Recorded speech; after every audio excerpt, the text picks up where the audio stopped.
Bayangin nih, dua orang paling berkuasa di dunia, yang satunya doyan banget ya, nge-tweet sambil nesu-nesu, marah-marah. Yang satu lagi diem-diem tapi dia ngunci strategi. Sekarang malah main catur. Papan caturnya adalah ekonomi dunia. Trump sama Jinping itu bukan sekedar presiden. Mereka kayak dua karakter utama di dalam sinetron geopolitik. Yang satu ribut terus tiap episode, yang satunya kalem, tapi pelan-pelan ngambil alih panggung. Dan kita jualan masih pakai plastik kiloan, tapi dampak perang dagang mereka bisa bikin harga gas naik, bahan baku hilang, pelanggan tiba-tiba kabur. Maka sebelum ngomongin perang dagang yang bakal kelarnya nanti kapan, mendingan kita kenalan dulu sama dua dalangnya. Karena kadang perang bukan soal siapa paling kuat, tapi siapa paling gak mau kalah.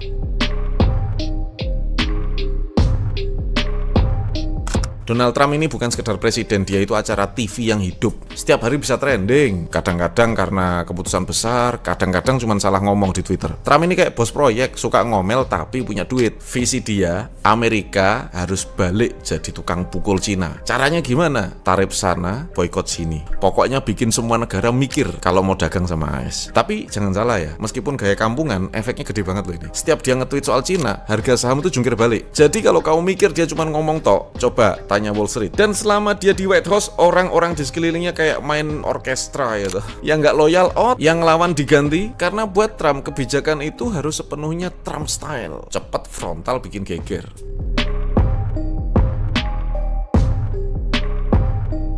Kalau Trump itu kayak badut sirkus yang bawa granat, Jinping ini kayak mafia yang main di balik tirai. Nggak banyak bicara, tapi langkahnya bisa bikin peta dunia berubah. Jinping itu bukan cuma presiden, dia tuh bos partai, bos militer, bos semuanya. Dan sejak dia naik, dia pelan-pelan kunci semua lini kekuasaan. Bahkan aturan masa jabatan diubah sendiri sama dia. Sekarang dia bisa jadi presiden sampai kapanpun dia mau. Proyek-proyek ambisiusnya, waduh, made in China 2025. Biar China mandiri teknologi ya. Jadi dia bikin Belt and Road Initiative biar pengaruhnya nyebar ke negara berkembang. Dan kampanye anti korupsi selain bersih-bersih partai, dia juga mau menyingkirkan yang berani beda suara. Jinping ini bukan tipe yang ribut, tapi kalau dia udah gerak, biasanya yang kena bukan satu dua negara, tapi satu sistem ekonomi dunia.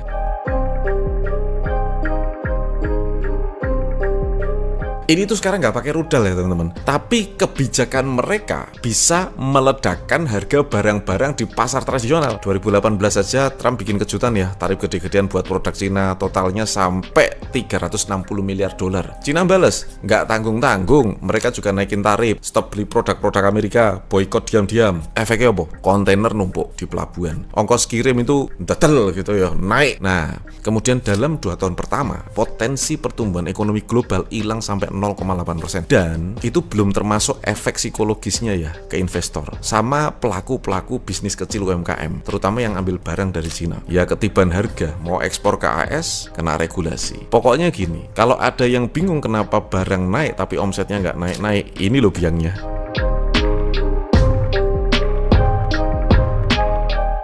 Gambarannya gini, Trump itu petinju, nyeruduk dulu mikir nanti. Jinping itu main catur, diem tapi sekali gerak bisa skakmat. Dan keduanya nggak mau mundur. Trump pengen semua negara tunduk dengan cara dagangnya Amerika. Jinping pengen bikin dunia nggak bisa hidup tanpa Cina. Yang satu jaga status raja lama itu, yang satunya mau jadi raja baru. Lagi piye? Jadi ini bukan cuman masalah dagang aja, tapi ini ego nasional, identitas, dan siapa yang mau diingat sejarah sebagai pengubah dunia. Makanya nggak bisa cukup selesai tanda tangan di meja bundar.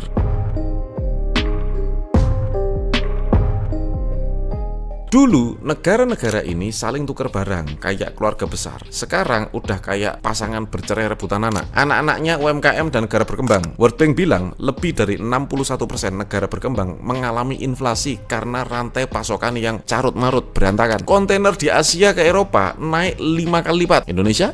Mau beli bahan baku dari Cina jadi mahal. Mau ekspor ke Amerika kena aturan ketat. Usaha kecil jadi kayak main tebak-tebakan. Besok harga naik apa enggak ya? Bingung tuh sampean?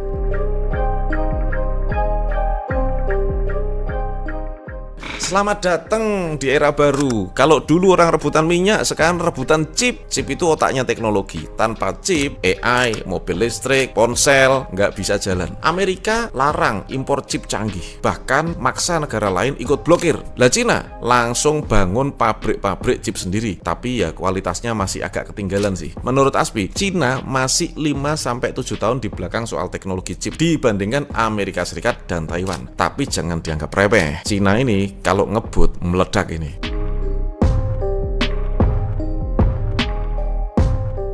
Lama-lama dunia bisa pecah jadi dua, yang ikut sistemnya Amerika dan yang ikut sistemnya Cina. Bahkan sekarang aja udah mulai kerasa kan? IMF bilang kalau hal ini masih terus berjalan, PDB global bisa turun sampai 2,5%. Dan negara netral kayak Indonesia kena getah dua sisi. Kita maunya cuan dari dua kubu, tapi dunia makin bikin kita harus milih. Dan itu keputusan yang mahal kalau salah langkah.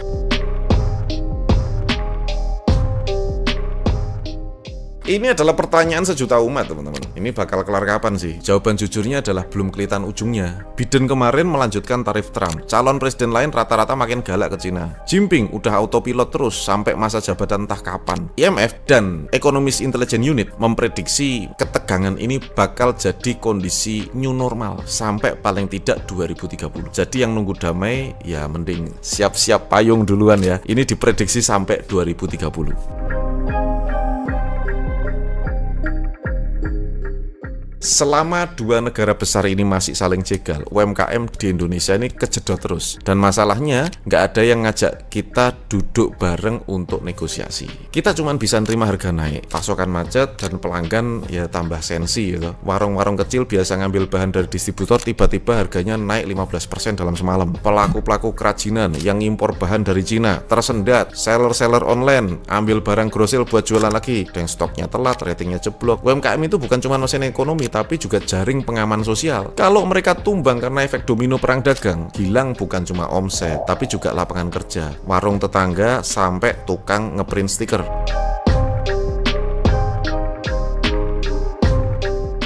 Bayangin satu skenario ini, perang dagang makin panas, tarif makin tinggi, Cina nahan ekspor, US tutup akses. Yang jualan modal kecil di Indonesia makin susah ambil barang, makin juga susah ngatur harga. Karena ada satu fakta pahit, UMKM nggak punya daya tawar di tengah konflik seperti ini. Kita nggak bisa nuntut tarifnya diturunin, nggak bisa nego harga kiriman di pelabuhan, kita cuma bisa putar otak atau pelan-pelan mati. Kalau perang ini lanjut sampai 2030 seperti prediksinya IMF tadi, dan kita nggak siap-siap, bisa-bisa bukan cuma usaha kecil yang nyerah, tapi juga sektor-sektor informal bisa jadi ikut lumpuh, dan itu bisa jadi krisis sosial di level bawah dan bahaya banget. Jadi jangan nunggu gajah berdamai, UMKM ini harus belajar lompat, nyelip, minimal pasang helm. Kalau enggak, ya siap-siap ketiban genteng pas atapnya roboh. Setelah bahas ribetnya perang dagang, chip, tarif, sampai ancaman pecahnya ekonomi global, yang paling kerasa sekarang adalah satu hal, UMKM ini udah kayak korban tabrakan dua truk besar, tapi nggak ada yang nolongin. Yang jualan tiap hari pasti ngerasain harga bahan suka naik mendadak, stok barang makin sulit ditebak, pelanggan makin peka sama harga, sensitif sama harga, dan kita makin bingung harus ngapain, bener gak? Bahkan kadang bukan strategi yang bikin capek, tapi ngerasa jalan sendirian, nggak ada temennya, nggak ada tempat curhat, nggak ada tempat nimba ilmu. Makanya kalau sekarang Anda baru mikir keras, lagi nyari jalan keluar dari usaha yang baru stagnan atau makin nggak pasti, saya ajak Anda untuk bergabung ke grup 30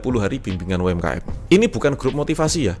Tiap pagi Anda bakal dapat voice note dari saya. Ini voice note praktis, membahas cara atur harga, repeat order, strategi promosi 1.0 sampai 4.0, dagang yang gesit di tengah ekonomi yang labil kayak gini. Dan di dalam grup Anda diskusi dengan anggota grup lain yang bisa tanya sepuasnya, bisa belajar dari pengalaman pedagang lain. Dan kadang kalau satu obrolan santai aja bisa nyelamatin bisnis, ya toh? Apalagi pembahasan yang serius. Nah, karena dunia ini makin penuh sama drama, yang bertahan itu bukan yang paling keren, tapi yang punya informasi paling update dan relasi paling kuat. Benar enggak? Sekarang Anda klik aja link yang sudah ada di deskripsi atau kolom komentar, karena saya sudah ada di grup nungguin Anda. Langsung aja gabung di situ, nanti setiap pagi saya kasih voice note Anda yang sangat bermanfaat untuk bisnis Anda. Saya tunggu Anda.